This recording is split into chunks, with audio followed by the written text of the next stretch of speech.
Imagine a society where 7-year-old boys are ripped from their mother's arms and thrown into a harsh training system designed to forge them into killing machines.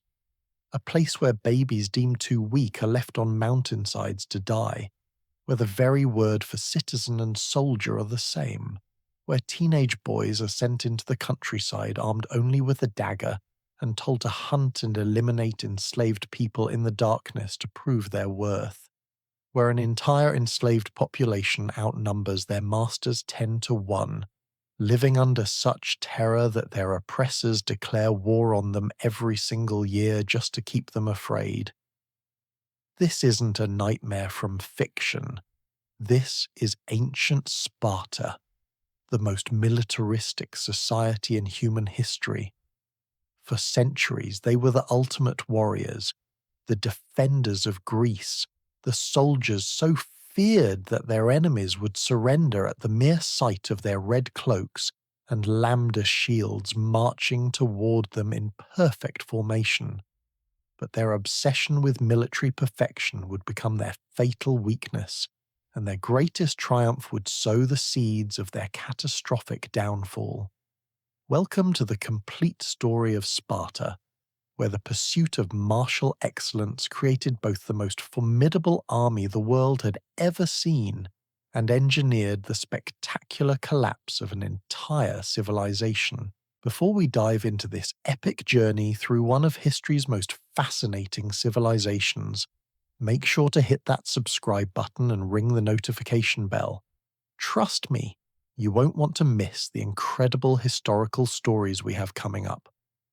Now, let's witness how a small Greek city-state became a legend and then watched its world crumble into dust. The story of Sparta begins not with glory, but with conquest and blood. In the harsh, mountainous region of Laconia in the southeastern Peloponnese, around the 10th century BC, a group of Dorian Greek invaders descended from the north and established their settlement in the fertile valley of the Eurotas River. The land was good, the climate Mediterranean and pleasant, but this small community faced a problem that would define its entire existence and shape world history. They were surrounded by hostile neighbours, sitting on valuable agricultural land, and they were vastly outnumbered. Their solution was radical, brutal, and would transform them into something unique in the ancient world. The Spartans, or Spartiates as they called themselves, looked west to the neighbouring region of Messenia, a land blessed with some of the richest farmland in all of Greece. The Messenians were prosperous, their fields abundant, and they had no idea what was coming. Between approximately 735 and 715 BC, the Spartans launched the First Messenian War, a savage campaign of conquest that would last for 2 decades. This wasn't a simple raid or a quick victory. It was 20 years of grinding warfare, village by village, field by field, slowly pushing the Messenians back until they had nowhere left to run. The final act came at the fortress of Itome, a natural stronghold on Mount Itome that the Messenians had fortified as their last bastion of resistance. For years the Spartans besieged it, unable to break through the defences but unwilling to give up. When it finally fell through starvation and exhaustion, the Spartans had accomplished something almost unprecedented in the Greek world. They didn't just defeat their neighbours, they enslaved a whole people. Not individuals captured in battle, but an entire population, men, women, and children.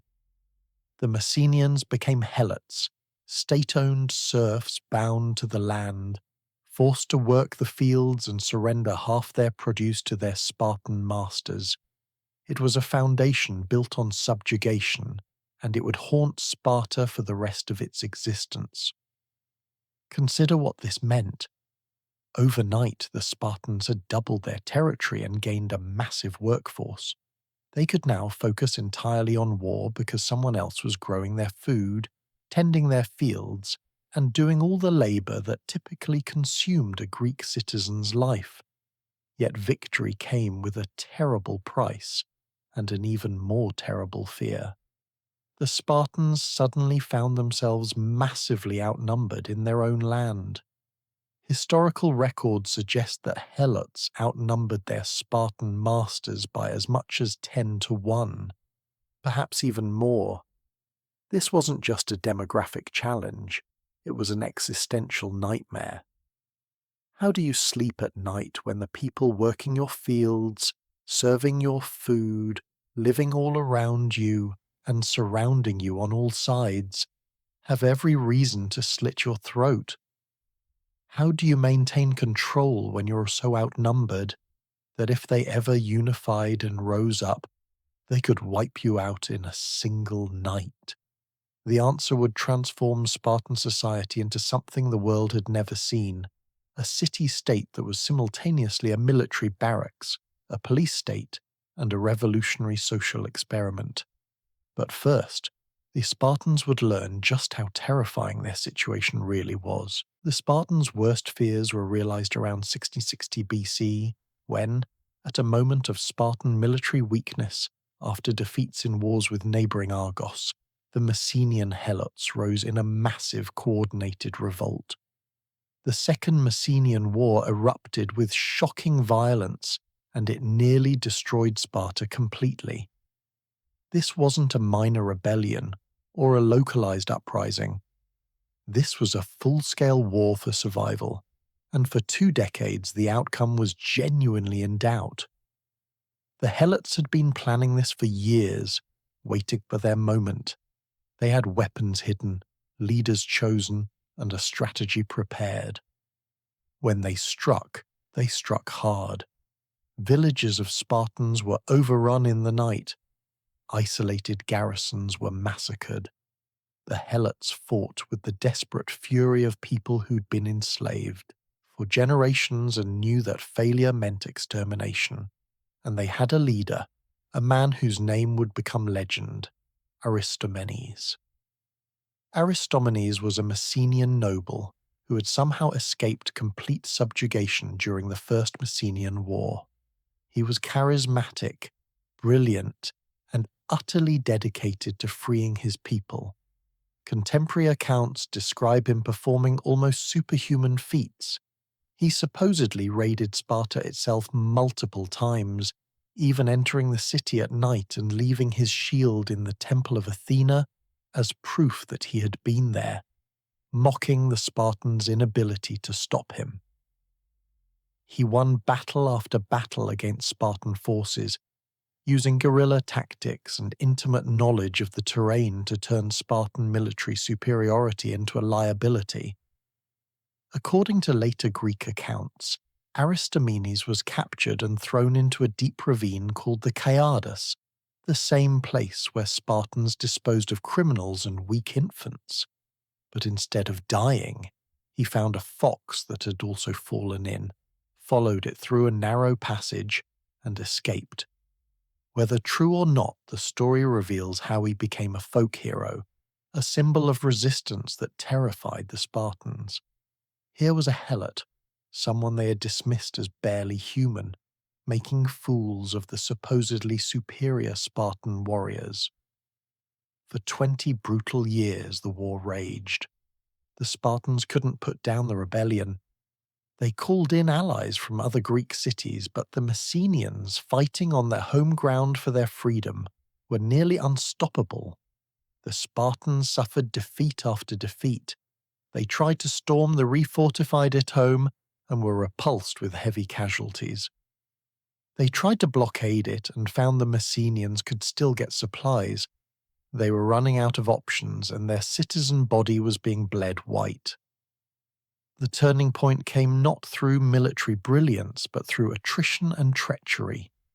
After 2 decades of constant warfare, the Messenians were exhausted. Aristomenes, despite his near-mythical reputation, was only one man and couldn't be everywhere. Some of the helot cities began to surrender, their populations scattered or enslaved. Others were betrayed from within. Slowly, methodically, the Spartans crushed the rebellion not through a single climactic battle, but through years of grinding siege warfare and savage reprisals. When Etome finally fell again around 640 BC, the Spartans showed no mercy to some but strategic calculation to others.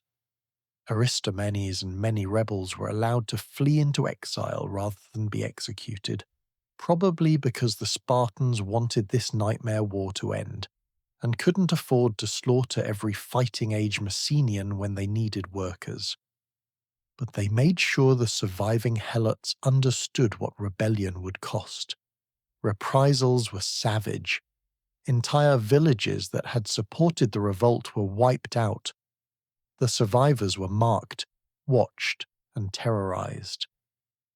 The trauma of this decades-long struggle, the constant terror of being overwhelmed by a slave revolt, burned itself into the Spartan psyche like a brand that would never fade. When they finally crushed the rebellion, when the last rebels had been killed or driven into exile, the Spartans understood with absolute clarity that their current system was unsustainable. They had barely survived. If the helots ever rose again with that kind of coordination and leadership, the Spartans might not be so lucky. They could not afford to be weak ever again. They could not allow internal dissent, luxury, or anything that might soften their warrior edge.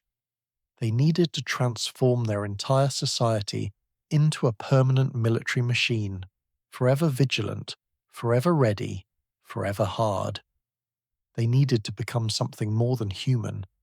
They needed Lycurgus. Enter Lycurgus, the semi-legendary lawgiver whose reforms would create the Sparta of legend. Was he a real person? Historians still debate this. Some think he was an actual Spartan noble who lived in the 7th century BC and implemented radical reforms. Others believe he's a mythical figure, a composite of multiple reformers whose changes were attributed to a single mythical founder to give them greater authority. What we know for certain is that sometime after the Second Messenian War, probably in the mid-7th century BC, a revolutionary set of laws and social reforms swept through Sparta, transforming it completely and utterly.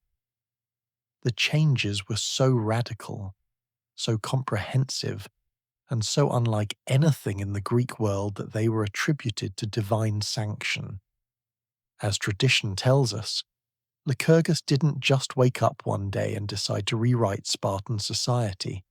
He journeyed to the Oracle of Delphi, the most sacred site in all of Greece, where the priestess of Apollo spoke prophecies. There he received Apollo's blessing for his reforms, the god himself approving these laws. This gave them religious authority that could not be questioned without committing sacrilege. Brilliant political strategy wrapped in divine mandate. The Great Leuctra, the celebrated proclamation of these reforms, restructured Spartan society from the ground up. But the political changes, though important, were only the beginning. What Lycurgus did to Spartan social life was revolutionary to the point of being almost unbelievable. He attacked the very foundations of Greek life, the things that every other Greek city held sacred: private wealth, family ties, and individual ambition. According to tradition, Lycurgus redistributed all Spartan land equally among the citizens. Every Spartiate family received an equal plot of land, called a kleros, worked by helots. The produce from this land would support the Spartan citizen and his family. This immediately created theoretical equality. A Spartan king's family had the same economic base as a common soldier's family. But Lycurgus didn't stop there. He knew that over time wealth would concentrate again through inheritance, trade, and accumulation, so he attacked wealth at its foundation. He banned the use of gold and silver currency. Consider how radical this was. Gold and silver were the basis of all Greek trade, all commerce, all wealth accumulation. Instead, Sparta would use only iron bars, deliberately made heavy and bulky. Here's the crucial twist. These iron bars were tempered in vinegar, making them brittle and worthless. They had no intrinsic value and couldn't be used outside Sparta. Imagine trying to buy something from a foreign merchant with a heavy iron bar that would break if you hit it too hard. This made foreign trade almost impossible, and wealth accumulation pointless. You couldn't get rich in Sparta because there was nothing to get rich with. Luxury goods, elaborate buildings, fancy clothing, jewelry, and conspicuous consumption were forbidden. The houses of Spartans could only be built with simple tools, axes and saws, nothing more, ensuring they remained simple and austere. Every Spartan, from the poorest citizen to the kings themselves, was expected to live with stark simplicity. Your house couldn't be fancy. Your clothes couldn't be expensive. Your food couldn't be elaborate. The only thing you could compete on, the only way to gain status and respect, was through military excellence and courage in battle. Everything else was stripped away. Most revolutionary of all was the creation of the Syssitia, the communal military mess halls. Every Spartan male citizen, from age 30 until death, regardless of wealth or status, was required to dine together in these public messes, about 15 men per Syssitia, eating the same simple, famously terrible food. The most notorious dish was the black broth, made from pork, blood, vinegar, and salt. Classical writers tell us that a visitor from another Greek city tried it once, and declared that now he understood why Spartans were so willing to die in battle, because life wasn't worth living if you had to eat that every day. But the food wasn't the point. The Syssitia served multiple purposes. They promoted equality because everyone ate the same meal. They discouraged luxury because fancy food and wine were forbidden. They built military camaraderie because you ate with your battle companions every single night, forging bonds stronger than family.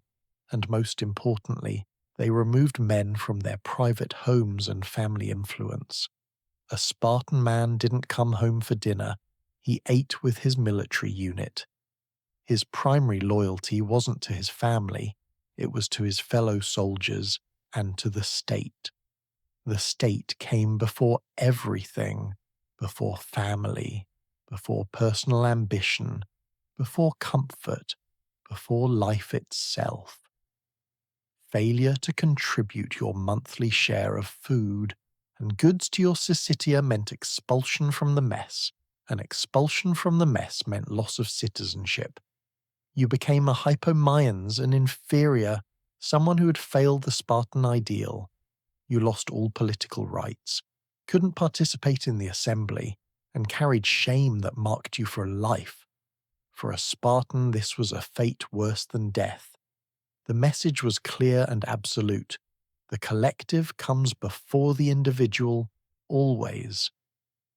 But Lycurgus's most enduring and terrifying legacy, the thing that would make Sparta's name echo through history, was the creation of the Agoge, the brutal state education and military training system that would turn Spartan boys into the finest warriors the ancient world had ever seen. This was not education as we understand it. This was not about reading poetry or learning philosophy. This was a calculated program of physical and psychological brutality designed to weed out weakness and forge human weapons. The Agoge began before a child was even born.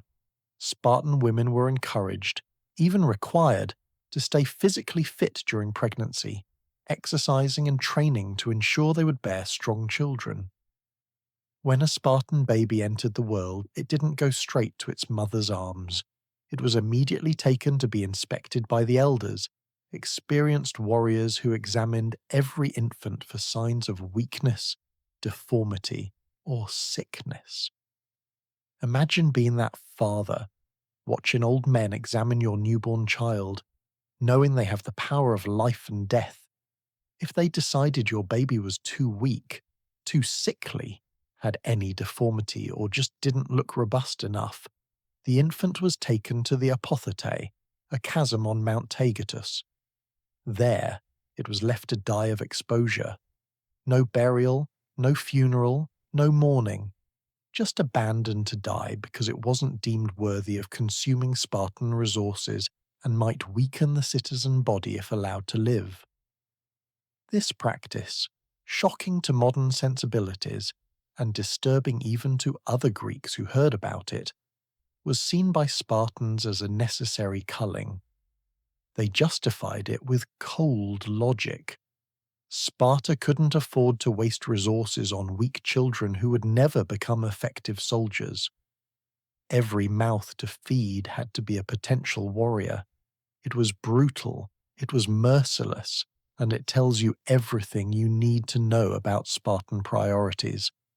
The state's military needs came before every human instinct, even parental love. For the boys who passed this first brutal test, childhood was short but not quite as harsh as what was coming. Until the age of 7, they lived with their families. However, even this brief period was not soft or gentle. Spartan mothers, unlike their counterparts in Athens or other Greek cities, were not gentle nurturers focused on comfort and affection.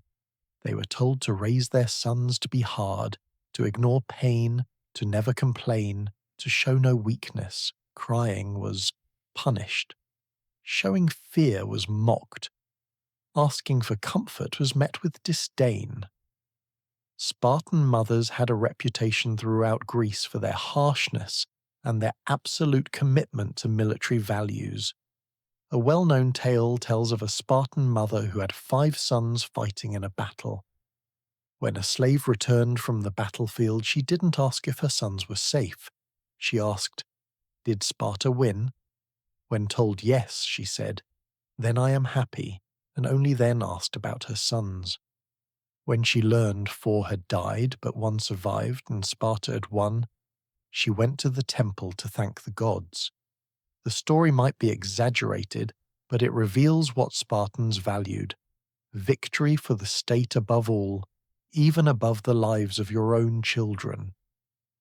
The most famous Spartan maternal saying was the one Queen Gorgo, wife of King Leonidas, reportedly spoke to her husband before he left for Thermopylae: "Come back with your shield or on it." The meaning was clear: return victorious, carrying your shield, or return dead, carried on your shield by your comrades. Retreat, survival through cowardice, dropping your shield to run faster, these were not options. Death before dishonor, always. At 7 years old, the real Agoge began and childhood ended completely. The boys were taken from their families and organized into age group companies called Aegila, meaning herds, as if they were animals being domesticated. From this moment, their lives belonged to the state. They lived in communal barracks with dozens of other boys, sleeping on beds they had to make themselves from reeds they pulled from the riverbank with their bare hands. No mattresses, no blankets beyond their single cloak. No comfort whatsoever. The boys were deliberately underfed. They weren't starved to the point of death, but they were kept constantly hungry, lean, and mean. The food they were given was barely enough to survive on. This was intentional. The goal was to teach them to be resourceful, to fend for themselves. So they were encouraged, even expected, to steal food, raiding farms, sneaking into storehouses, taking from the Syssitia, whatever it took to supplement their meager rations. But here's the twist that reveals the Spartan mindset. If a boy was caught stealing, he was savagely whipped. Not for stealing, for the incompetence of being caught. The crime wasn't theft. It was failure, clumsiness, lack of cunning. If you were skilled enough to steal and get away with it, you were praised for resourcefulness. If you were caught, you were punished for being stupid and weak. This taught cunning, stealth, and the understanding that victory justifies everything, but failure earns only punishment. A legendary anecdote illustrates this perfectly. A Spartan boy stole a fox and hid it under his cloak. While he was standing in formation, the fox, panicked and trapped, began to claw and bite into his stomach. The boy stood there, maintaining perfect military bearing, not making a sound, not moving, while the fox literally disemboweled him. He died standing in formation rather than admit he'd been caught with stolen property. When the instructors found out what happened, they held him up as an example of perfect Spartan discipline. He'd endured unbearable agony without complaint. This is what they wanted, boys who would rather die than show weakness. The training was relentlessly physical. Every single day involved constant wrestling, boxing, javelin throwing, discus competitions, and running. The boys ran barefoot over rough terrain, strengthening their feet until they could march 50 miles in a day without complaint. They wrestled in the dirt until their bodies were covered in bruises and scars. They boxed without gloves until their faces were pulp. They threw javelins until their arms felt like they would fall off. And through it all, they were never allowed to complain, never allowed to quit, never allowed to show pain. They were exposed to the elements, given only a single red cloak regardless of season. In the brutal Greek summer, they sweltered in the heat. In the winter, when temperatures in the mountains could drop below freezing, they had only that thin cloak. No fires for warmth, no shelter beyond basic barracks. This taught them to endure heat and freezing cold without complaint, to function effectively in any weather, any condition. A Spartan warrior could fight in a blizzard or under the scorching sun with equal effectiveness because he'd been conditioned from childhood to ignore environmental discomfort. They learned to dance, but these were not graceful, artistic dances. These were war dances, the Pyrrhic dances that taught coordination, unit cohesion, and battle formations while armed with shields and spears. Dancing in perfect unison with 50 other boys, maintaining formation, moving as one unit, these skills translated directly to phalanx warfare, where breaking formation meant death. They learned to read and write, but only the bare minimum. Spartans valued deeds over words, actions over philosophy. They learned enough to read military orders and write reports, but elaborate education in poetry, mathematics, or philosophy was considered useless, even dangerous. It might make them think too much, question too much. Better to keep them simple and focused on one thing: war. Spartans spoke little, and when they did speak, their words were brief and sharp. Lycurgus supposedly said that Spartans should speak so little that their words had weight, giving us the word laconic from Laconia, meaning brief and to the point. When Philip II of Macedon sent a message threatening Sparta with destruction if he invaded, listing all the terrible things he would do, the Spartans sent back a one-word reply: if. That's laconic wit. Devastating, brief, fearless. Pain tolerance was cultivated through ritualized brutality. One infamous rite involved boys being whipped at the altar of Artemis Orthia, the goddess of the hunt. This wasn't a light symbolic whipping. This was savage, brutal flogging, sometimes to the point of death, while the boys competed to see who could endure the longest without crying out. Blood flowed freely. Boys passed out from the pain. Some died from the beating or from infections afterward. And through it all, they were expected to remain silent, faces impassive, showing no weakness. Tourists from other Greek cities, from Athens, Corinth, and Thebes, would come to Sparta specifically to watch this spectacle. They would sit in specially constructed viewing areas and watch young boys being whipped until they bled, horrified and fascinated in equal measure. To other Greeks, this was barbaric, shocking, almost inhuman. To Spartans, it was necessary. Pain was inevitable in war. A warrior who couldn't endure pain was useless. Better to weed out the weak early and steel the strong through suffering. The boys who showed weakness, who cried or begged for mercy, were marked with shame that would follow them for life. They would be mocked by their peers, excluded from positions of leadership, and struggled to be accepted into a good syssitia when they came of age. Weakness was the ultimate sin, worse than cowardice, worse than failure. A Spartan could fail and redeem himself through future courage, but a Spartan who showed weakness, who complained, who cried out in pain, could never fully wash away that stain. At age 12, the training intensified. The boys were now young men, and expectations rose accordingly. They were expected to find older male mentors, esteemed warriors in their 20s or 30s, who would guide their development. These relationships, common in Greek military culture, served multiple purposes. The older warrior taught the younger one advanced combat skills, tactics, and the realities of battle. In return, the younger man provided companionship and would fight with desperate fury to protect his mentor in battle. These bonds created relationships of loyalty that extended beyond blood family to military brotherhood. Your mentor became more important than your father. Your age cohort became more important than your siblings. The boys were also introduced to the Crypteia, a secret police force that remains one of Sparta's darkest and most controversial institutions. The Crypteia was both a final test for the Agoge and a tool of state terror. The word itself means secret or hidden, and it perfectly describes this shadowy institution.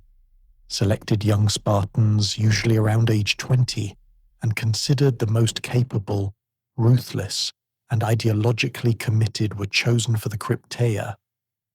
Being selected was an honor, a sign that you were destined for leadership and greatness. But what they were asked to do reveals the absolute moral bankruptcy at the heart of Spartan society. Members of the Crypteia were sent out into the Laconian and Messenian countryside, armed only with a knife, sometimes a short sword. They carried no armor, no supplies, nothing that would identify them or slow them down. They traveled at night, hiding during the day, moving through the countryside like ghosts. Their mission was simple and horrifying: hunt and kill helots. Not random helots. They targeted specific ones: the strong, the intelligent, the natural leaders, anyone who might organize resistance or lead a revolt. These were the helots who worked hard, who were respected by their communities, who showed initiative and intelligence. Those were the dangerous ones. Those had to die. Every autumn, in a ceremony that made this legal, Sparta's ephors, the 5 annually elected magistrates, would formally declare war on the helot population. This wasn't metaphorical. It was an actual declaration of war, making the helots enemy combatants and rendering their deaths legal under Spartan law and acceptable under Greek religious customs. You couldn't just murder people without religious pollution, without angering the gods, but enemies killed in war? That was acceptable, even praiseworthy. So the young men of the Crypteia would slip into helot villages at night, identify their targets, and kill them. A knife in the dark, quick, silent, efficient. The body would be found the next morning, and the message was clear: we are watching you. We can reach you any time. Resistance is death. The psychological impact was devastating. The helots lived in constant terror, knowing that speaking out, showing leadership, or being too successful would mark you for death. It kept the population cowed and submissive, too afraid to organize, too terrorized to resist. But the Crypteia served another purpose, equally dark. It desensitized young Spartans to killing. War isn't just about physical training and tactics, it's about the psychological ability to take another human life. Most humans have a deep instinctive resistance to killing other humans. Soldiers throughout history have struggled with this, freezing in combat, shooting to miss, suffering psychological trauma from killing. Sparta couldn't afford that. Their warriors needed to be able to kill without hesitation, without remorse, without psychological damage. So they trained them to kill as teenagers, in controlled circumstances, against victims who couldn't fight back. You hunted a helot, you killed him, and you learned that killing was easy, that it didn't have to bother you, that you could do it and move on. By the time a Spartan faced an enemy soldier in battle, he had already killed. The psychological barrier was gone. He could fight with the ruthless efficiency that made Spartan warriors so terrifying. It was state-sponsored murder as both training exercise and political tool, and it reveals the utter darkness at the heart of Spartan society. They built their greatness on the backs of enslaved people, and they maintained that system through constant systematic terror and violence. The helots weren't just oppressed, they were hunted for sport and murdered by the very men who depended on their labor. This remains one of the most morally reprehensible institutions in ancient history, and it was central to how Sparta functioned. At age 20, if a young man had survived the Agoge, proven his worth in the Crypteia, and been accepted into a Syssitia, he became a full citizen soldier, a Spartiate. But his life was still not his own. He lived in the barracks, devoted every day to military training, and was expected to marry and father children to produce the next generation of warriors. But here's the twist. He couldn't live with his wife until age 30. He had to marry, usually when he was around 20 and his wife was 18 or so. But he couldn't move in with her, couldn't set up a household, couldn't have a normal family life. He still lived in the barracks with his military unit. If he wanted to see his wife, he had to sneak away at night, visit her briefly, and return before dawn before anyone noticed he was gone. Some Spartans reportedly became fathers multiple times before they ever saw their wives in daylight. This sounds insane, but it had a purpose. It prevented men from becoming too attached to family life, too comfortable in domestic routines. Their primary identity had to remain as warriors, as members of their military unit. Family was secondary.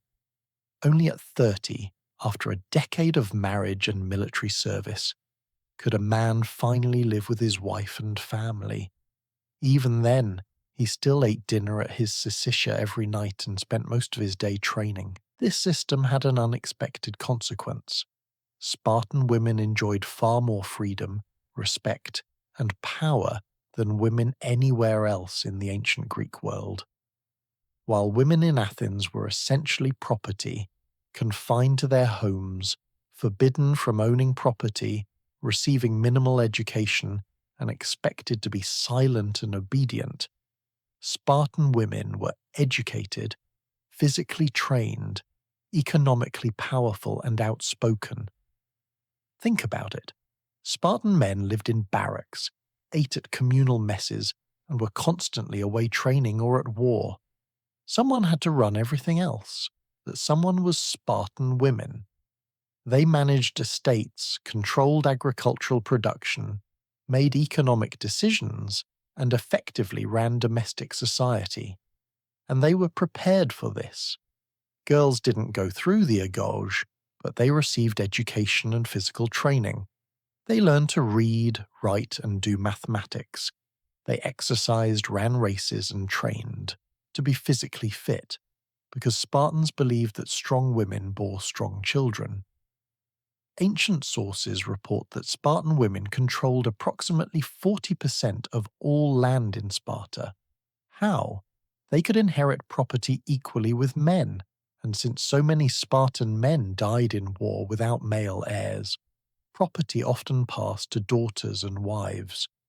Over time, enormous wealth concentrated in the hands of Spartan women, giving them economic power that was absolutely unprecedented in the Greek world.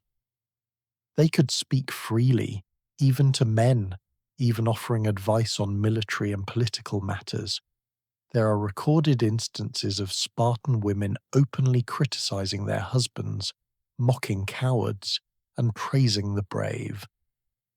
When one Spartan woman was asked by a foreign visitor why Spartan women were the only women who could rule men, she supposedly replied, "Because we're the only women who give birth to men."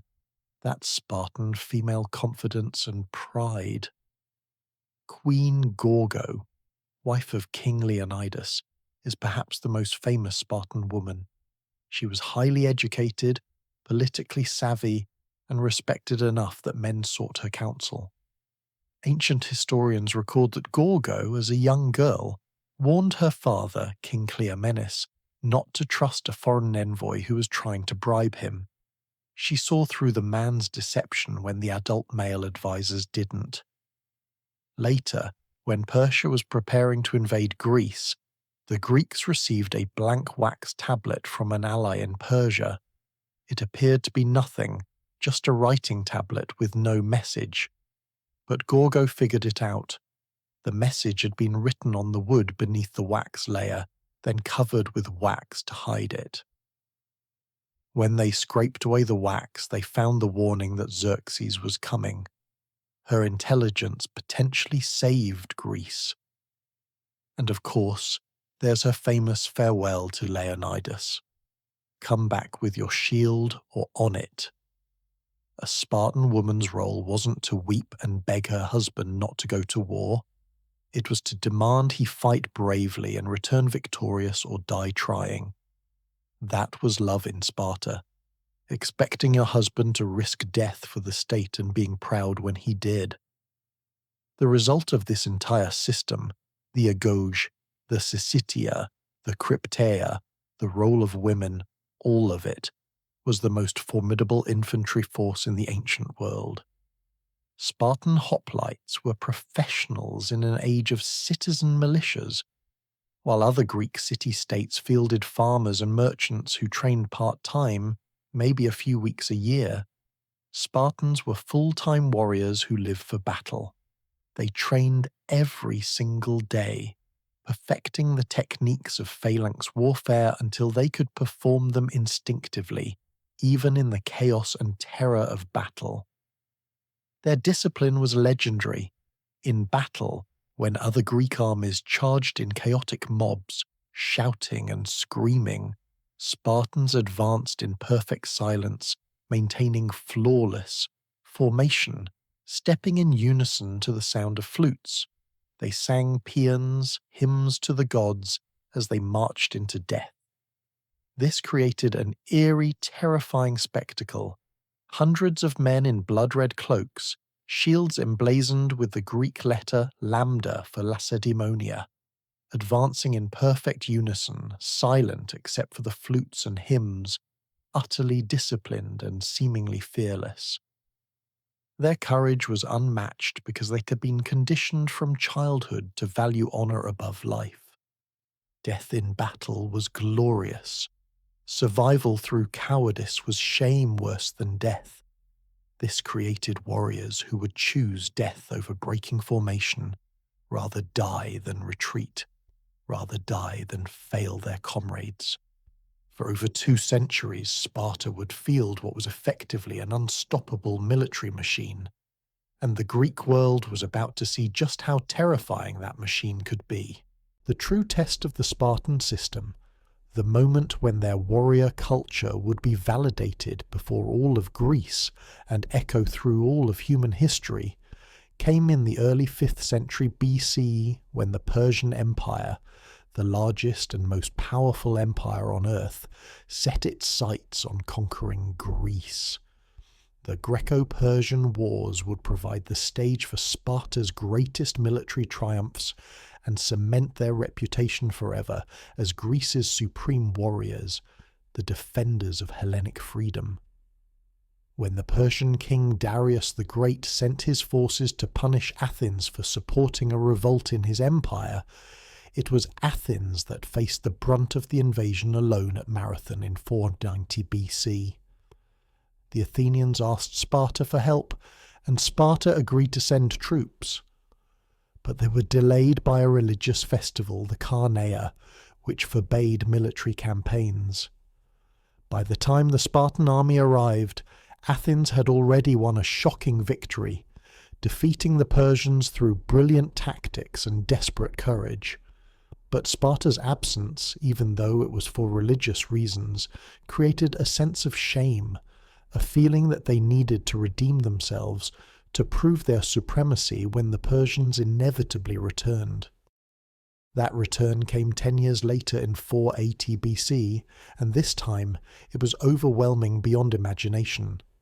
Xerxes III, son of Darius, had spent 4 years preparing the largest invasion force ever assembled in human history.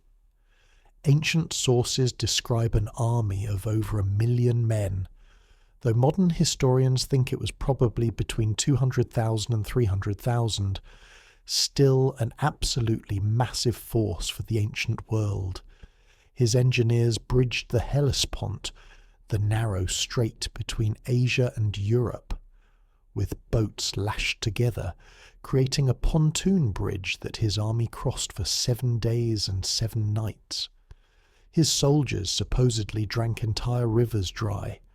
His navy numbered over 1,000 ships.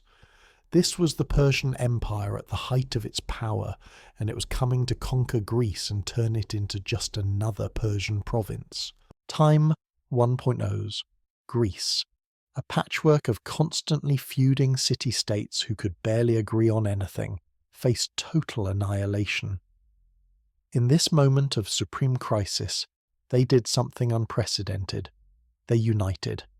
And when they needed to choose a military leader for this desperate alliance, they turned to Sparta. Athens had the larger fleet and more ships, but when it came to land warfare, there was only one choice. Sparta was given supreme command of all allied Greek ground forces. It was recognition of their military expertise, their reputation, and the simple fact that no one else could lead armies like the Spartans could. The strategy was clear. You can't defeat a force that outnumbers you 10 to 1 in an open field battle. You need terrain, bottlenecks, places where numbers don't matter. The Greeks chose 2 places to make their stand: the narrow pass of Thermopylae on land and the narrow straits near Artemisium at sea. If they could hold both, the Persian numbers would be meaningless. If either position fell, Greece was doomed.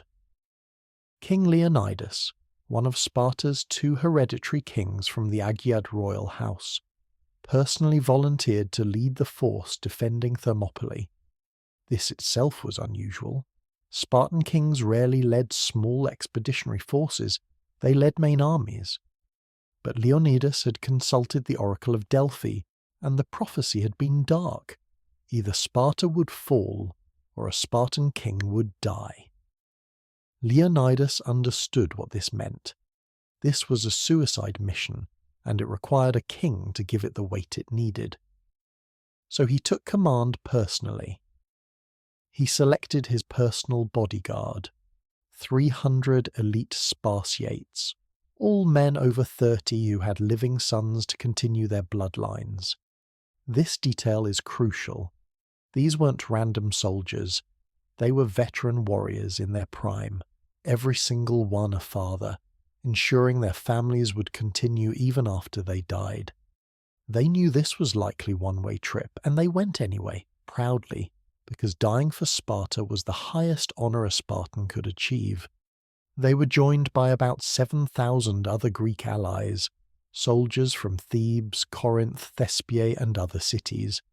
It was a good-sized force, but nothing compared to what was coming. The pass of Thermopylae was a perfect defensive position. It was only about 50 feet wide at its narrowest point, flanked by steep mountains on one side and cliffs dropping to the sea on the other. An army of hundreds of thousands would have to attack through a space barely wide enough for a few dozen men to fight side by side. Numbers meant nothing here. Tactics, discipline, and training meant everything. And in those qualities the Greeks, particularly the Spartans, were superior.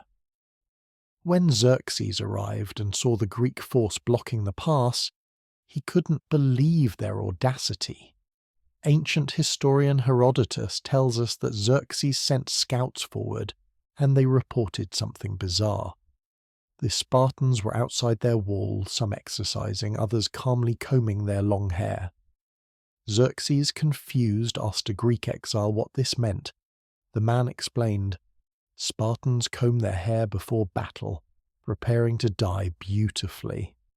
They were getting ready to fight to the death, and they were doing it with such calm that they might as well have been preparing for a festival. Xerxes waited 4 days, expecting the Greeks to lose their nerve and flee. They didn't move. On the 5th day, enraged at their defiance, he ordered the attack. The Medes, tough warriors from the Persian heartland, advanced first. They poured into the pass, thousands of them, and crashed into the Greek phalanx, and they died, in droves, in waves, helplessly. The Persians, armed with shorter spears, lighter shields, and less armour, couldn't reach the Greek hoplites to strike them. The Greeks, with their longer spears, bronze armour, and massive hoplon shields, were like an iron wall. The Persians pushed forward and were speared. They tried to flank, and there was nowhere to go. They tried to overwhelm with numbers, but the pass was so narrow that only the front rank could fight, and they were cut down. Bodies began to pile up. Xerxes, watching from a throne he had set up on a nearby hill, saw his army accomplishing nothing but filling the pass with corpses. According to Herodotus, he jumped from his throne 3 times in rage and terror, watching the carnage. This wasn't supposed to happen. His army had conquered everything in its path. These were just a few thousand Greeks. How were they holding? For 2 full days the battle raged. The Persians attacked in waves, and every wave broke against the Greek phalanx. Xerxes sent his elite troops, the Immortals, 10,000 elite Persian warriors who were the empire's finest. They fared no better. The Spartans and their allies fought in rotating shifts, staying fresh, replacing tired men with rested ones, maintaining their formation and discipline, while the Persians exhausted themselves. A celebrated exchange captures the Spartan spirit perfectly. When told that the Persian arrows would be so numerous they would block out the sun, a Spartan warrior named Dienekes supposedly replied with a laugh, "Good, then we shall fight in the shade." This was quintessential Spartan laconic wit.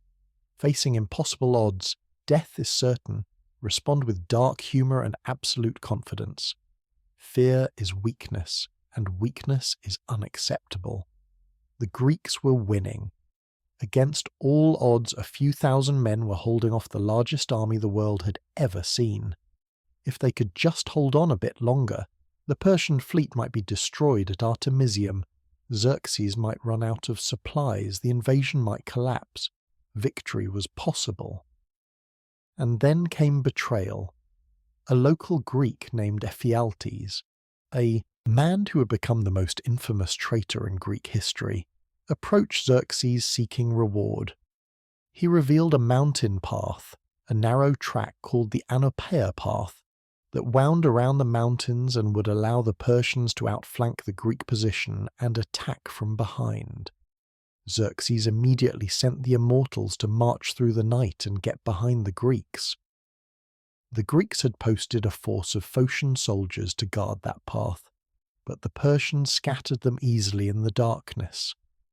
When scouts brought word to Leonidas at dawn that the Persians were coming from behind, he understood immediately. They were about to be surrounded and annihilated. The strategic position was lost. The mission was over. The smart thing, the logical thing, would be to retreat immediately, save the army to fight another day. Leonidas made a different decision. He dismissed most of the Greek allies, sending them to safety to fight another day. But he and his 300 Spartans would remain. They were joined by 700 Thespians who absolutely refused to leave, and 400 Thebans who may have been hostages or may have volunteered depending on which source you believe. But the core of the force that stayed was the 300 Spartans. Why stay? Why choose certain death? Because Leonidas understood something crucial. This battle was no longer about holding the pass. It was about sending a message. If the Greeks retreated without fighting, it would look like cowardice. It would discourage the other Greek cities. They might give up, might surrender, might decide resistance was hopeless. But if the Spartans stayed and fought to the last man, making the Persians pay in blood for every inch of ground, it would inspire all of Greece. The Spartans would become martyrs, heroes, a rallying cry for resistance. Their death would matter more than their life. And there's another factor. Spartan law forbade retreat. The Spartan military code, drilled into them since childhood, demanded that you hold your position or die. Retreating was unthinkable. So for Leonidas and his 300, staying wasn't really a choice. It was simply what Spartans did. The final stand at Thermopylae is one of the most storied last stands in all of military history. On that third morning, knowing they were doomed, knowing the Persians were coming from both front and rear, Leonidas and his men prepared for death. They advanced further out from their wall than before, taking the fight to the Persians in the wider part of the pass. They weren't defending anymore. They were attacking, trying to kill as many Persians as possible before they died. Ancient sources tell us they fought in waves, first with their spears until every spear shattered, then with swords until every sword broke, and finally with their bare hands, clawing and biting and fighting like animals. The discipline was gone, replaced by desperate fury. Leonidas himself fell in the thick fighting early on, and a desperate battle erupted over his body as the Spartans tried to protect their king's corpse, and the Persians tried to claim it as a trophy. 4 times the Spartans drove back Persian forces and recovered the body. When the Persians coming from the rear finally arrived and the trap closed, the surviving Spartans and Thespians fell back to a small hill within the pass, making their last stand in a tight circle. They were surrounded by thousands of Persians who had learned not to get close to these fanatics who fought like demons. So the Persians stood back and filled them with arrows, shooting them down from a distance rather than face them hand to hand. When the arrows finally stopped and the dust settled, every Greek defender was dead. Xerxes, still enraged, ordered Leonidas's body found. When they dragged it from the pile of corpses, Xerxes had it beheaded and crucified, an almost unheard-of dishonour in Greek culture that showed how much the Spartan king had frightened and humiliated him. But the dishonour only made Leonidas more of a martyr. The Persians had won the battle, but at what cost? Historical accounts give wildly different casualty figures, but modern estimates suggest the Persians may have lost 20,000 men taking that pass. 20,000 dead to defeat 7,000 Greeks. And they had been delayed for 3 precious days, days that allowed the Greek fleet to withdraw safely to Salamis. The delay had given Athens time to evacuate its population. The delay had given all of Greece time to mobilize and unite. And most importantly, the 300 had given Greece a story, a legend, a symbol of resistance that would inspire every Greek soldier from that day forward. More importantly, Leonidas had given Greece something that armies need to win wars: belief. The Persians could be beaten, they could bleed, they could die. The myth of Persian invincibility was shattered, replaced by the myth of Spartan invincibility. The 300 became immortal.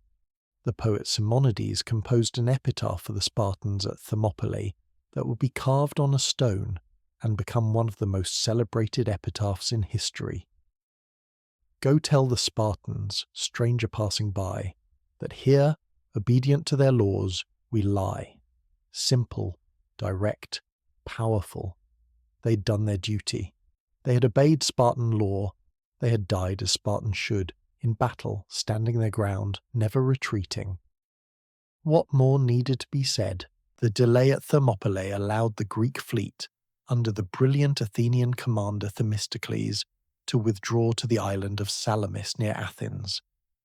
Xerxes, enraged and determined to finish the Greeks quickly, advanced south, burning Athens to the ground in revenge for Marathon.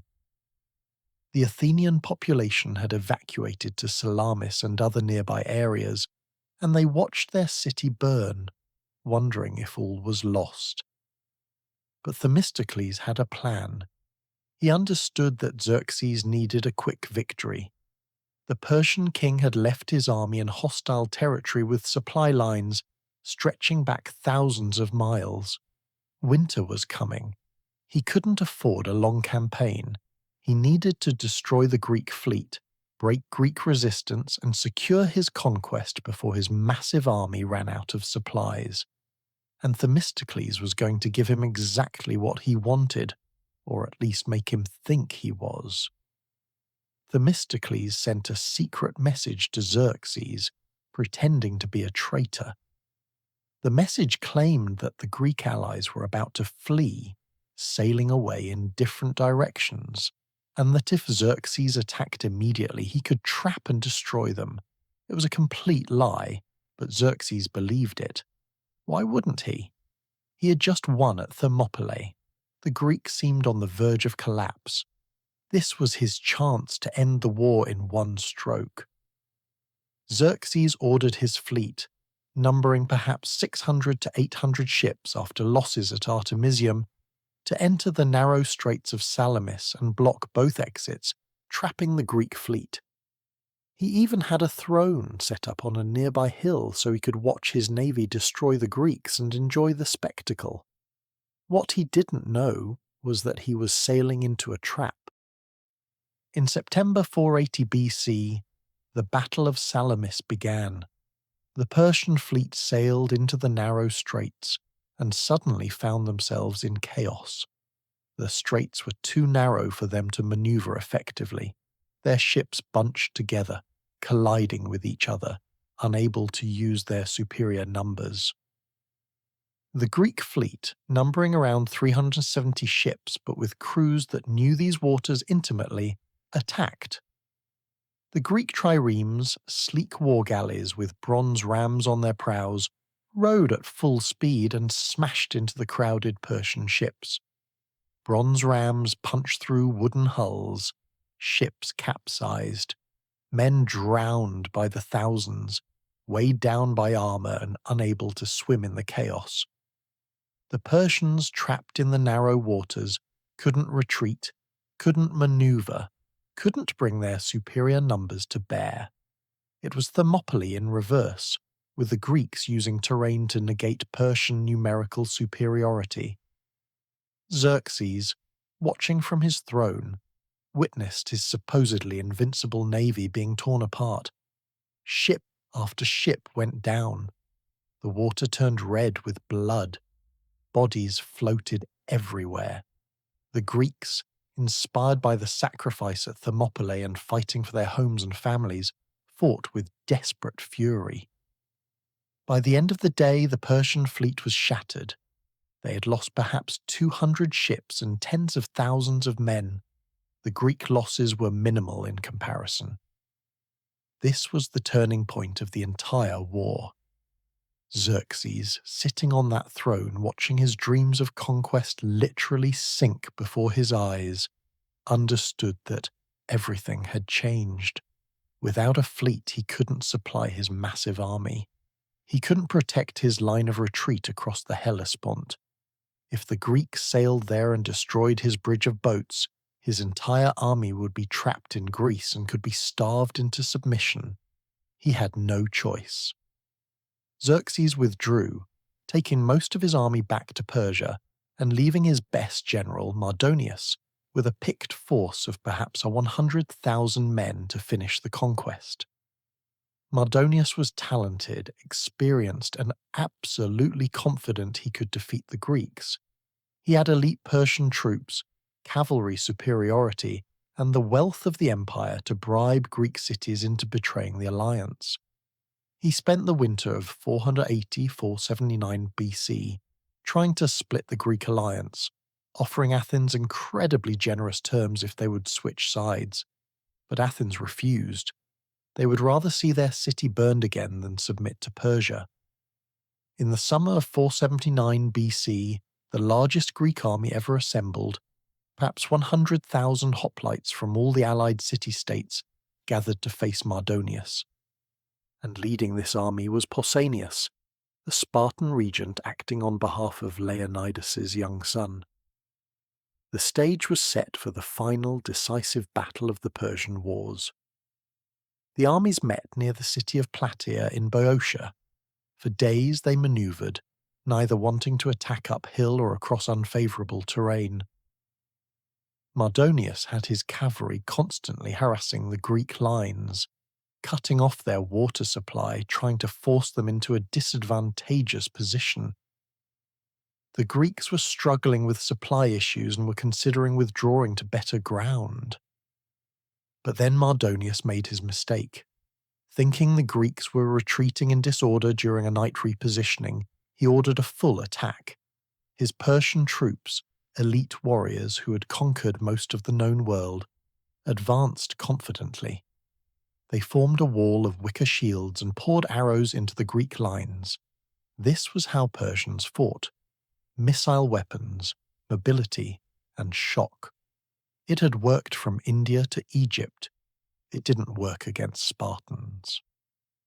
The Spartan phalanx, fighting on the right wing as was their place of honour, stood firm under the arrow storm. Their bronze armour and large shields protected them from the worst of it. Then, when the moment was right, they advanced. The Spartans began their hymns, the flutes played, and they moved forward in perfect formation, an unstoppable wall of bronze and iron marching into the Persian lines. The Persians fought bravely. They grabbed at Spartan spears, trying to break them. They threw themselves against the shields. But they were fighting the most disciplined infantry force in the world, men who had trained their entire lives for exactly this moment. The Spartan phalanx was like a machine, relentless and merciless. They pushed forward, spears stabbing, shields bashing, stepping, over Persian dead and pressing deeper. In the thick of the fighting, Mardonius himself, mounted on a white horse and surrounded by his elite Persian guard, led a desperate counterattack. And there, in the chaos of battle, a Spartan warrior named Arimnestus hurled a stone that struck Mardonius in the head, killing him instantly. The Persian general, who had terrorized Greece for a year, who had burned Athens twice, died in the dirt, killed by a thrown rock. With their commander dead, the Persian center collapsed. The entire Persian army began to retreat, and the retreat became a rout. The Greeks pursued, cutting down the fleeing Persians by the thousands. The Persian camp was overrun, its treasures looted, and its defenders massacred. Historians report that of the Persian force perhaps only 40,000 escaped. The rest were dead or captured. On the same day, legend holds that the Greeks won another victory at Mycale in Asia Minor, where the Greeks destroyed the remnants of the Persian fleet that had been beached and fortified. The Persian invasion of Greece was over, ended by Greek unity and Spartan military prowess. The Persian Wars made Sparta's reputation complete and total. They were the saviors of Greece, the elite warriors, the defenders of freedom against tyranny. Their courage at Thermopylae, their discipline at PLATAEA, and their unwavering commitment to never surrender made them legends not just in Greece, but throughout the Mediterranean world. Sparta had reached the absolute pinnacle of its power and prestige. For the next several decades, no one would question Spartan military supremacy. They were the hegemon, the leader, the power that other Greek cities followed. But it was from this height that they would begin their long, tragic fall. Because the very qualities that made them great, the rigid social system, the complete focus on military excellence, the ruthless suppression of the helots, were also making them brittle, inflexible, and slowly dying from within. We're about to see how Sparta's greatest strengths would become fatal weaknesses, and how the warriors who saved Greece would ultimately be destroyed by their own system. But first, if you're captivated by this story of ancient warriors and their dramatic rise, show some love by hitting that like button.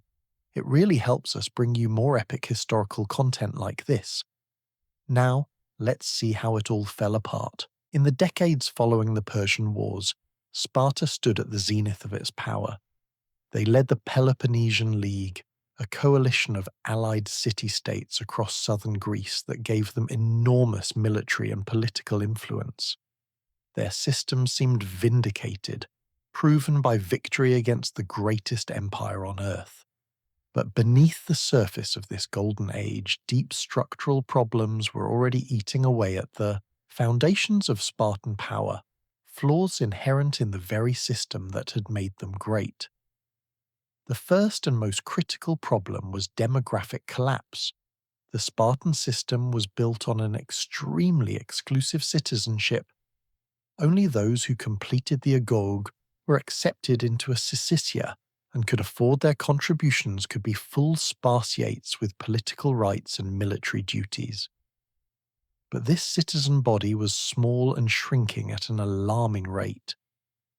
At Sparta's peak around 480 BC, there were perhaps 8,000 to 9,000 adult male Spartiate citizens. This was already a tiny number compared to Athens, which had perhaps 30,000 to 40,000 citizens. But the Spartan numbers kept falling. By 479 BC, at PLATAEA, Sparta could field 5,000 Spartiates. By 418 BC, they could field perhaps 3,500 to 4,000, and the decline accelerated from there. Why? War took its toll, despite Spartan skill. Every Spartiate who died in battle was irreplaceable because producing a new one took 30 years of training, survival through the brutal Agoge, and acceptance by a military mess, and Spartans were dying faster than they could be replaced. The Battle of Sphacteria in 425 BC, where Athens captured 120 Spartiate prisoners, was considered a catastrophe not because of the number, but because every single one of those 120 men represented an irreplaceable loss. Earthquakes made things worse. In 464 BC, a massive earthquake struck Sparta, killing thousands, including a large number of Spartiate citizens. Some sources claim 20,000 people died total, though that number might be exaggerated. But what's certain is that significant numbers of Spartiates died, and the Helot population saw this as their opportunity. They immediately revolted, starting the Third Messenian War, forcing Sparta to fight a decade-long struggle to suppress the rebellion while their citizen numbers were already depleted. But the most insidious cause of demographic decline was economic. Despite Lycurgus's ideals of equality, over time wealth concentrated in fewer and fewer hands. Here's how it worked. A Spartiate needed to contribute monthly to his syssitia, food and goods worth a certain amount. This came from the produce of his land worked by helots. But land was passed down through inheritance, and with each generation, estates could be divided among heirs or sold to pay debts. Over time, some families accumulated more land while others lost it. And here's the crucial detail. Spartan women could inherit and own land. This was revolutionary and progressive in the Greek world, but it had an unintended consequence. Women didn't have to pay syssitia contributions. They could hold on to their wealth, while men who lost their land or couldn't afford contributions lost their citizenship. If a Spartiate couldn't make his monthly contribution to his mess, he was expelled and became a hypomenes, an inferior. He lost all political rights, couldn't vote in the assembly, couldn't hold office, and was excluded from the full citizen body despite having completed the Agoge. He was Spartan by training and culture, but not by legal status. And there was no way back. Once you lost citizenship, you couldn't regain it. By the mid-4th century BC, ancient sources like Aristotle report that perhaps 2/5 of all Spartan land was owned by women. Meanwhile, the number of full Spartiates had fallen below 1,000 adult males. The citizen body was being hollowed out from within, not by war, but by their own economic system failing to maintain the equality Lycurgus had envisioned. This created a strategic nightmare. Sparta's entire military system was based on having enough Spartiates to field their phalanx, and critically to keep the vastly more numerous helot population suppressed through constant presence and terror. But as citizen numbers fell, they became increasingly overstretched. They had perhaps 100,000 to 200,000 helots, and perioikoi, free but non-citizen inhabitants, to control with fewer and fewer Spartiates. Every man lost was a gap in their system that couldn't be filled. They couldn't afford to send large forces far from home for extended periods without risking helot revolts. They couldn't afford casualties in foreign wars. They couldn't afford to risk their precious remaining citizen body. They became increasingly conservative, defensive, and paranoid. They started using perioikoi and even freed helots in their armies, diluting the elite Spartiate core that had made them feared. The second major flaw was cultural and strategic inflexibility. The Spartan system, designed in the 7th century BC for a specific purpose, had become rigid and unchangeable. Lycurgus's reforms had been elevated to religious status, and any suggestion of change was seen as corruption, betrayal of Spartan values. Yet the world around Sparta was changing rapidly, and they refused to adapt. Athens represented everything Sparta was not. Where Sparta was closed and isolationist, Athens was cosmopolitan and trading with the entire Mediterranean.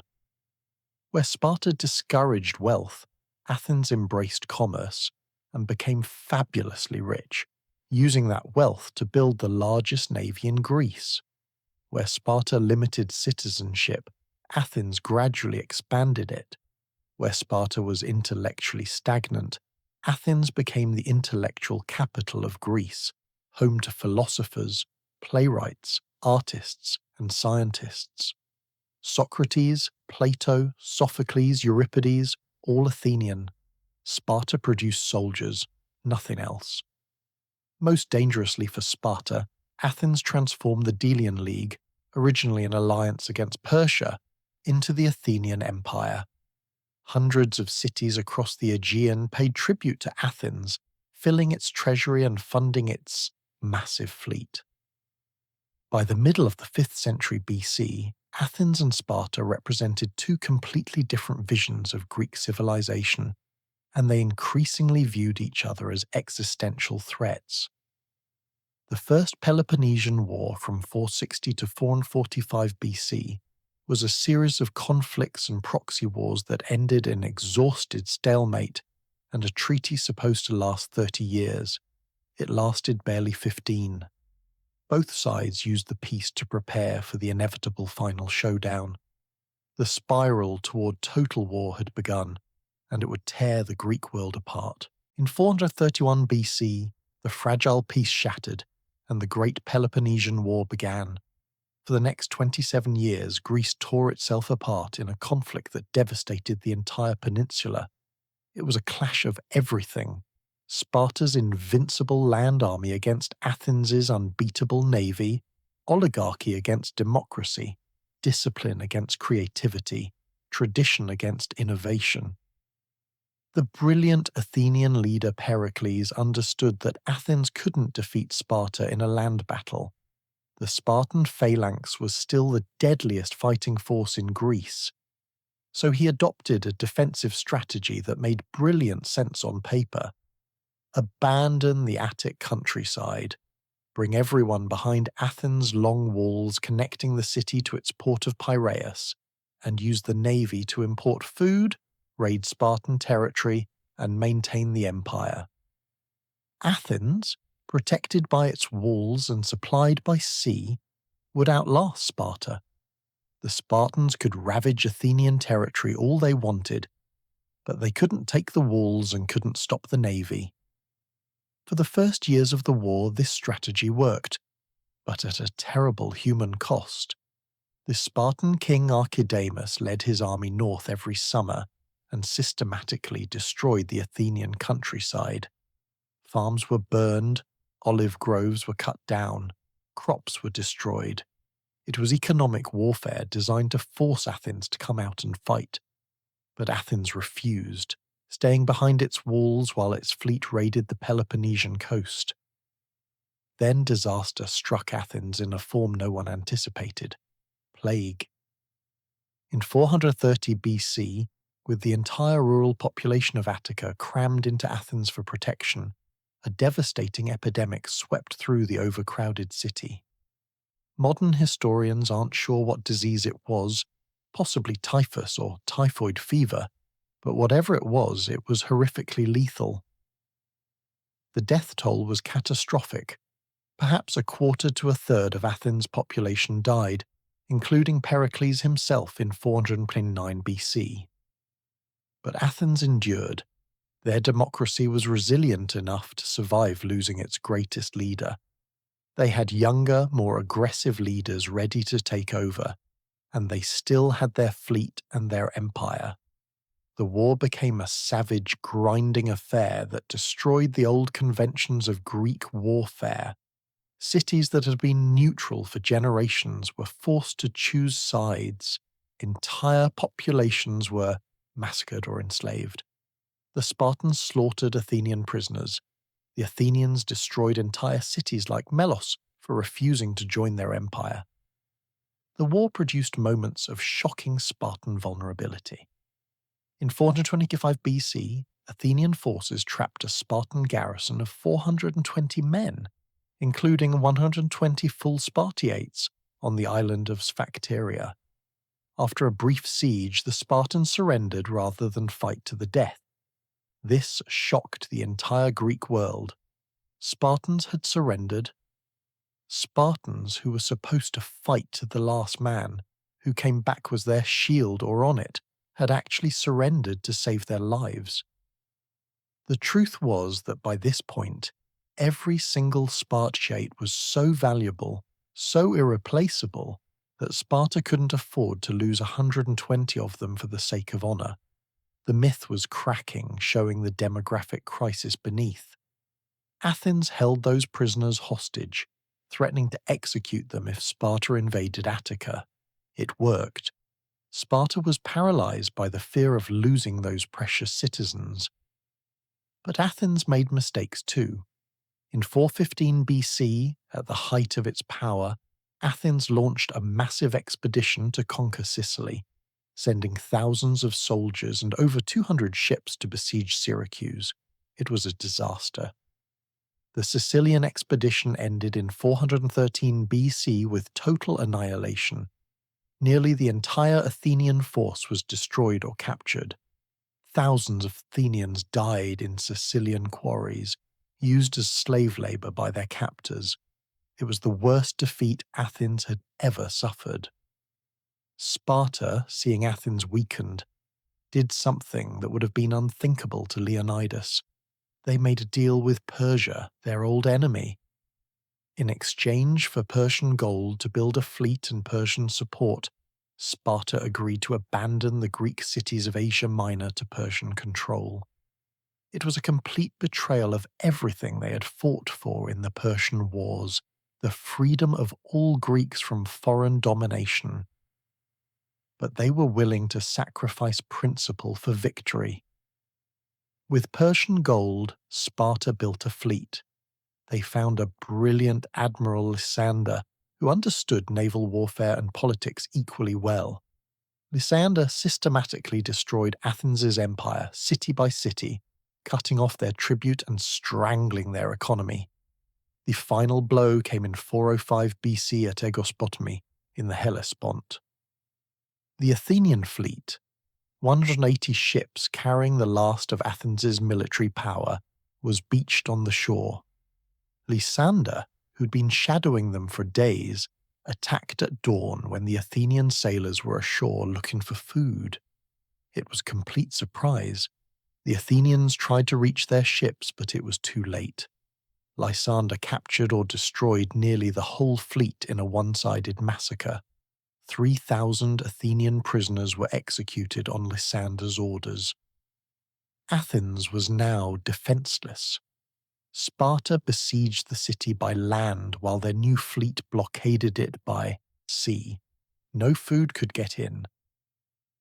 The population began to starve. For months, Athens held out, hoping for a miracle, but none came.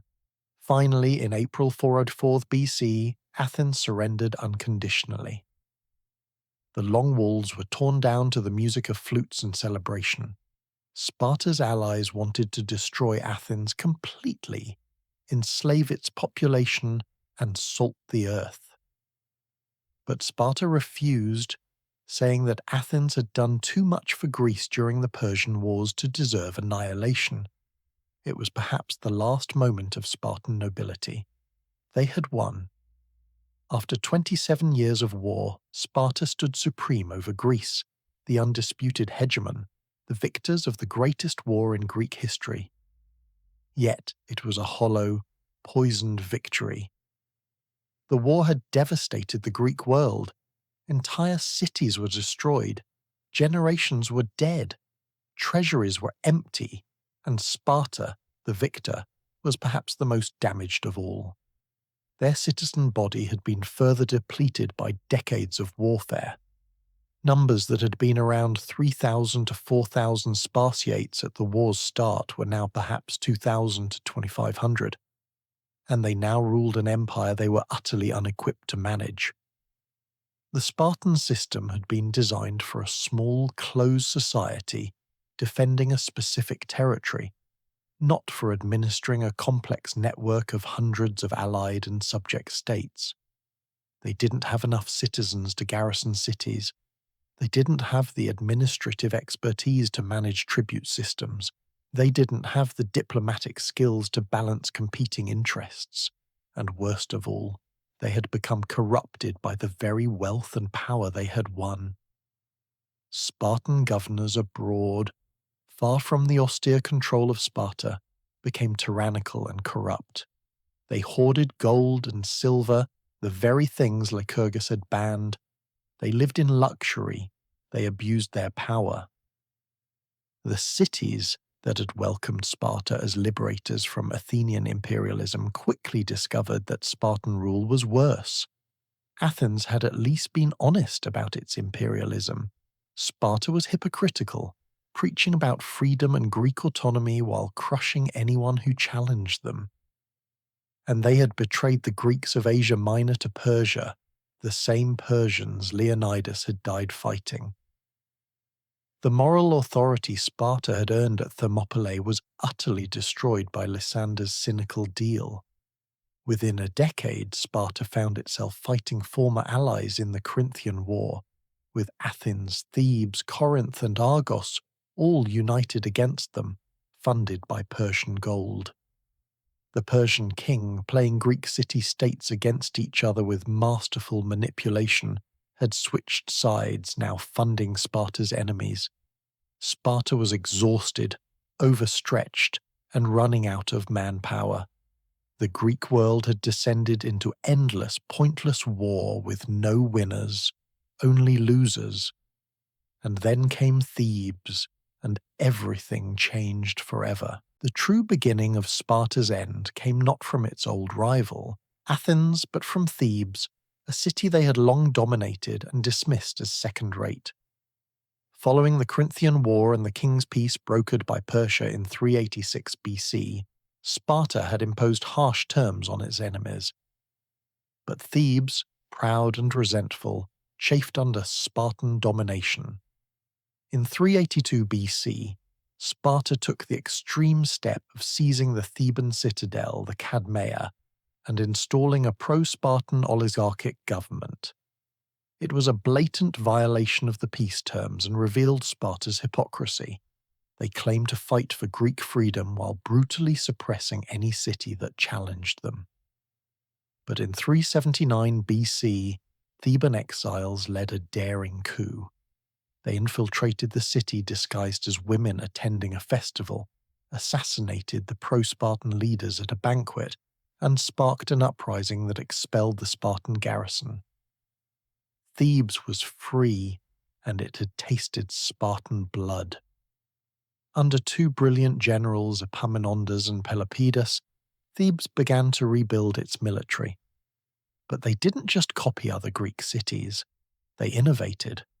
Pelopidas created the Sacred Band of Thebes, an elite unit of 150 pairs of male lovers.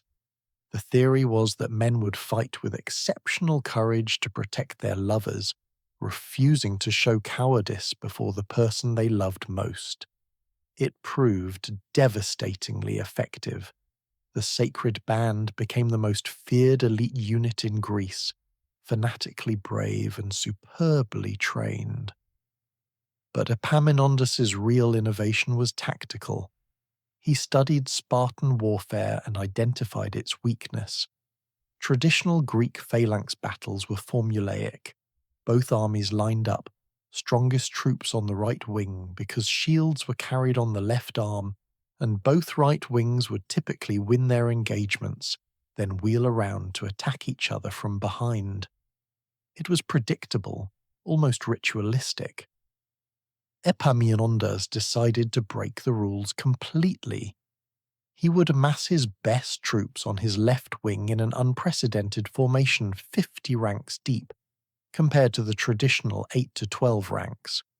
This massive column, led by the Sacred Band, would smash into the Spartan right wing where the Spartan king and the elite Spartiates always fought.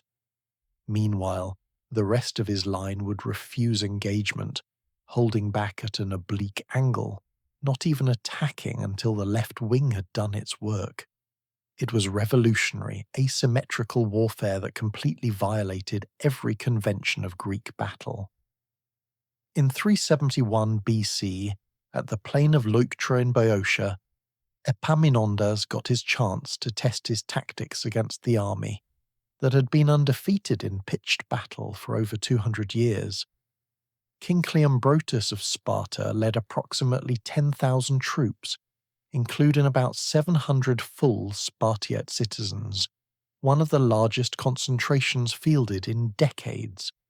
They expected a conventional battle. They expected victory. They were walking into a revolution. As the armies deployed in the early morning, the Spartans noticed something strange about the Theban formation. The left wing was absurdly deep, almost a square formation rather than a line. But they had fought hundreds of battles and never lost. Why would they lose now? They advanced confidently. When Epaminondas gave the order, his massed left wing, the sacred band at its tip like a spear point, charged directly at the Spartan right. The collision was catastrophic. The Spartans suddenly found themselves not just outnumbered, but completely overwhelmed by the weight and momentum of 50 ranks of hoplites pushing behind the first few ranks. It was like being hit by a battering ram.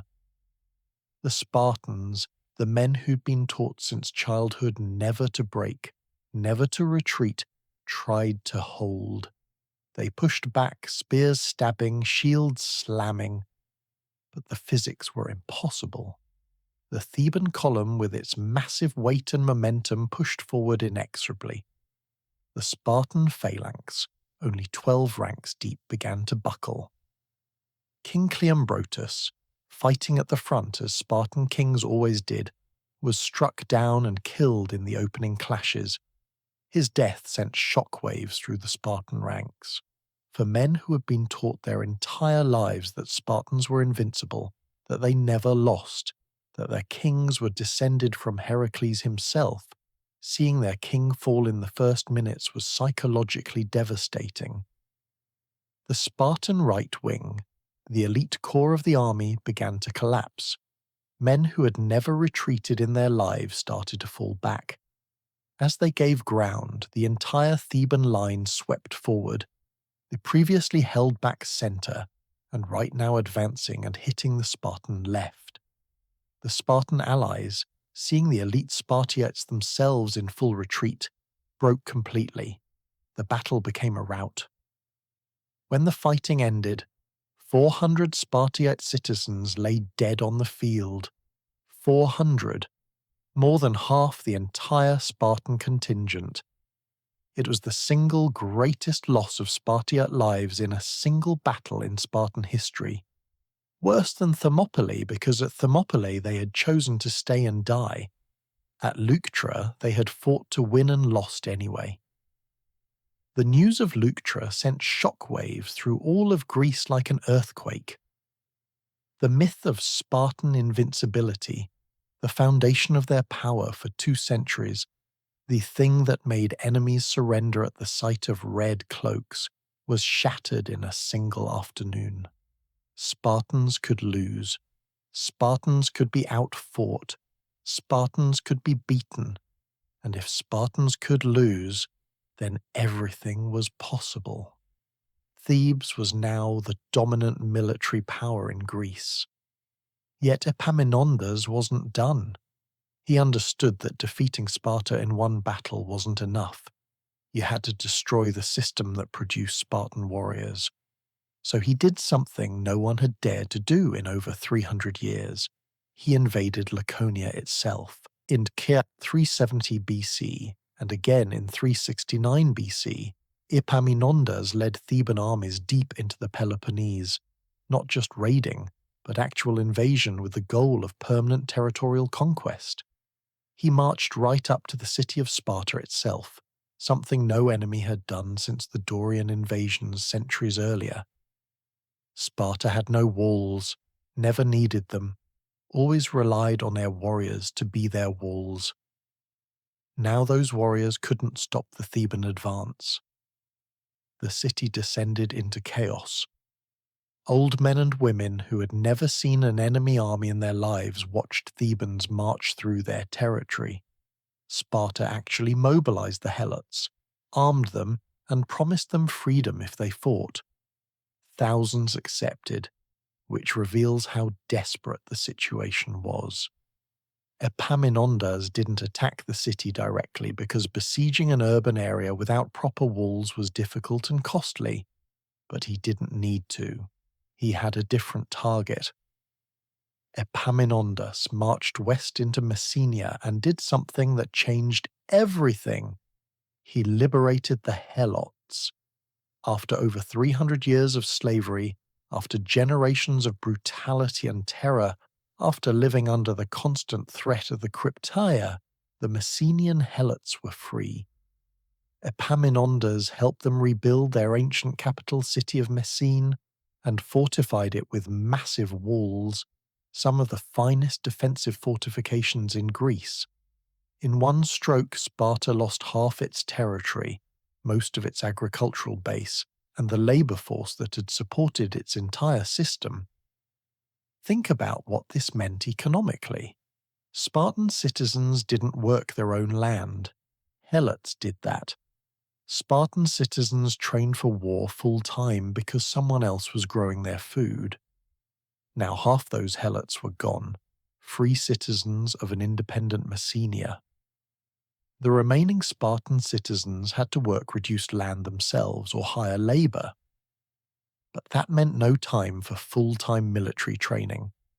The entire economic foundation that had allowed the Agoge and the Syssitia to function was destroyed.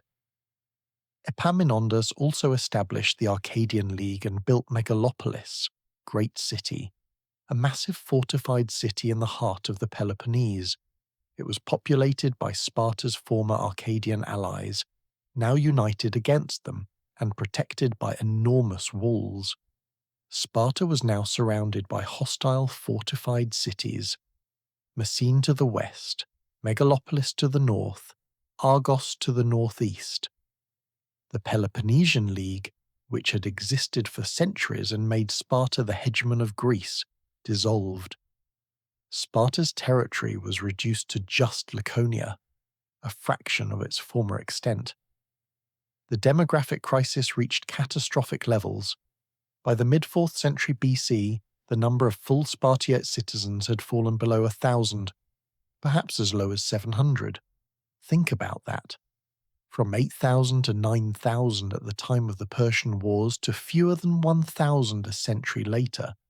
The entire system that had made Sparta great required a large citizen soldier class to maintain constant military readiness and helot suppression.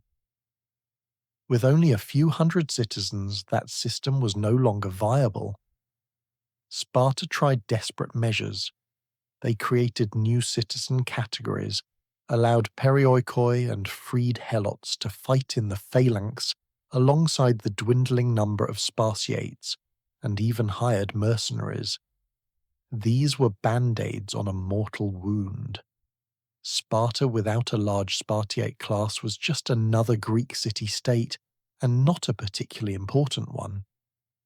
The failure wasn't just military or economic, it was systemic and cultural. Sparta's rigid social system, its refusal to adapt, its prohibition on trade and wealth accumulation, its brutal suppression of a massive enslaved population, all of it had made them simultaneously powerful and brittle. When that brittleness was tested, when the demographic base eroded and the military mystique broke, the entire structure collapsed with shocking speed. The society that had seemed eternal, unchangeable, divinely ordained, proved to be the most fragile of all. Following Leuctra and the liberation of Messenia, Sparta entered a long, painful twilight. They were no longer a great power, no longer relevant to the major conflicts shaping Greece. The new powers were Thebes, then Macedon under Philip II, then his son Alexander the Great. Sparta was a has-been, living on past glories while the world moved on without them. When Philip II of Macedon unified Greece under his rule in the 340s and 330s BC, he devastated Spartan territory but never directly conquered the city. There's a legendary exchange that captures Sparta's new status. Philip sent a message: "You are advised to submit without further delay, for if I bring my army into your land, I will destroy your farms, slay your people, and raze your city."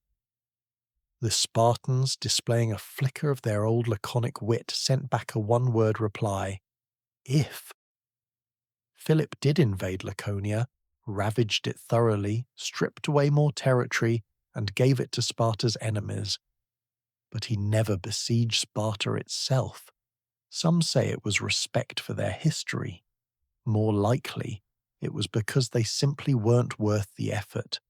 They were already broken, already irrelevant.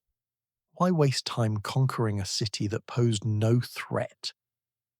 When Alexander the Great demanded troops for his conquest of Persia, every Greek city sent soldiers except Sparta. They refused, citing their tradition of never serving under foreign command. It was a matter of pride, the last gasp of Spartan exceptionalism.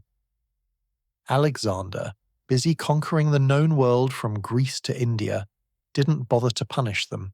He just ignored them. That's how far they had fallen, from the saviours of Greece to not even worth Alexander's attention. Some Spartan kings tried radical reforms to restore the old system. King Aegisphor in the 240s BC attempted to redistribute land and restore Lycurgus's equality, cancelling debts and trying to expand the citizen body. The conservative oligarchs, the wealthy elite who had concentrated land in their hands, had him arrested and executed. His successor, King Cleomenes III, tried similar reforms in the 230s and 220s BC with temporary success, briefly expanding the citizen body and winning some military victories.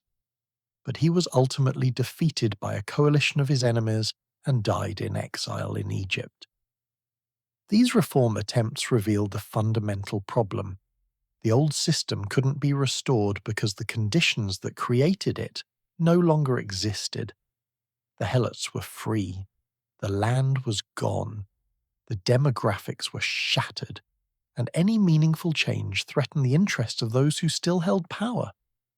Sparta was trapped between a past it couldn't recapture and a future it refused to embrace. The final chapter of Sparta's story came with Rome's expansion into Greece in the 2nd century BC. By this time, Sparta was ruled by tyrants and strongmen, the old political system long since abandoned. In 195 BC, the Romans fought a brief war against the Spartan tyrant Nabis. The Roman general Titus Quinctius Flamininus besieged Sparta with an army of 50,000 Roman legionnaires and Greek allies. Nabis, seeing the hopeless odds, surrendered quickly. Sparta was stripped of its remaining coastal territories, forced to pay war reparations, and reduced to a tiny territory around the city itself. In the following decades, Sparta was absorbed into the Achaean League, a confederation of Greek cities that was itself subordinate to Rome. When the Romans conquered Greece completely in 146 BC, Sparta became just another subject city in what would become the Roman province of Achaea. By the time of the Roman Empire, Sparta had become a tourist attraction. Romans, fascinated by ancient Greek culture, and particularly by Sparta's legendary warriors, would visit to see the descendants of Leonidas's people. They watched young Spartans being whipped at the altar of Artemis Orthia, but now it was theatre, a performance for tourists, not genuine military training. The ancient customs were maintained as heritage tourism, not living culture. The Roman Emperor Caracalla visited in the early 3rd century AD and was so enamored with Sparta's mythical past that he created a new military unit called the Laconian Phalanx. But these were just regular Roman troops given a prestigious name. The real Sparta, the Sparta of Lycurgus and Leonidas and Thermopylae, was long dead, preserved only in memory and in the stories travellers told about a society that had once produced the greatest warriors the ancient world had ever seen. The rise and fall of Sparta is one of history's most profound cautionary tales. For over 2 centuries they were the ultimate warriors, the defenders of Greece, a society so utterly focused on martial prowess that every aspect of life was subordinated to military excellence. They created a system that produced soldiers of renowned discipline, courage, and skill. They saved Greece from Persian conquest. They won the Peloponnesian War. They made their city's name synonymous with military greatness for all time. But that same single-minded focus on military perfection became their fatal weakness. The brutal Agoge produced excellent soldiers but killed off weak children and created a shrinking population.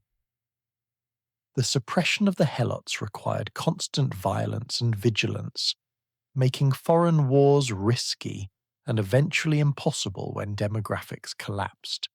The very things that made Sparta great made it incapable of surviving when the world changed. Sparta's story reveals something profound about power and civilization. Strength taken to an extreme becomes weakness. A society that values only one thing, even something as important as military power, builds on a foundation that can't last. When you build your entire civilization on the backs of enslaved people, when you sacrifice every other human endeavor for warfare, when you make your system so rigid it cannot adapt, you're creating something spectacular but fragile. And when the breaking point comes, the collapse is total and irreversible. The ultimate irony is that Sparta's greatest rival, Athens, though defeated in war, won in history. Athens gave the world democracy, philosophy, theatre and art that shaped Western civilization for millennia. We still read Plato and Aristotle. We still perform the plays of Sophocles and Euripides.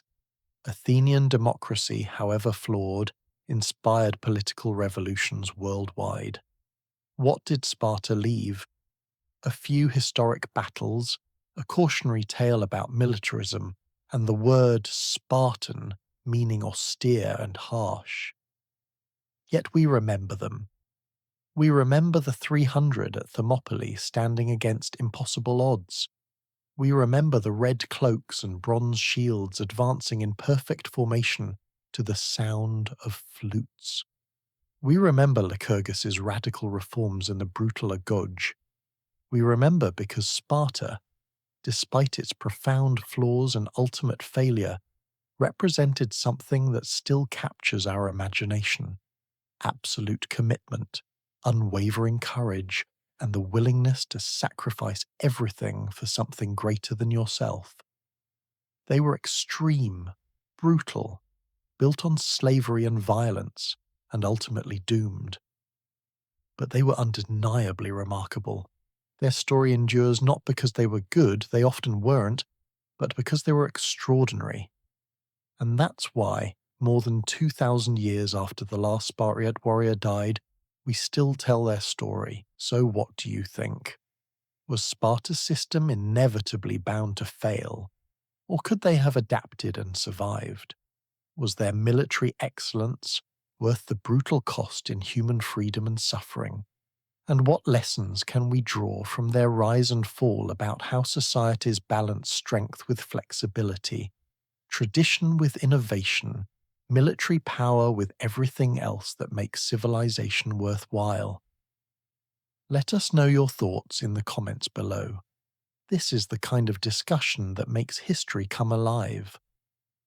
And if this epic 2-hour journey through one of history's most fascinating civilizations kept you engaged from beginning to end, make sure to subscribe and hit that notification bell. We're bringing you more incredible deep dives into ancient wars, fallen empires, and the battles that shaped our world. From Alexander the Great to the Roman legions, from ancient China to the Viking Age, we're covering it all with the same depth and drama you just experienced. Thanks for sticking with us through this massive documentary. History isn't just names and dates. It's the story of real people, real struggles, and real consequences that echo through the centuries. And Sparta's story, from their brutal rise to their spectacular fall, is one of the most compelling stories history has to offer. See you in the next video, where we'll bring another chapter of history to life. Until then, remember, the past isn't dead. It's not even past. It shapes everything we are today.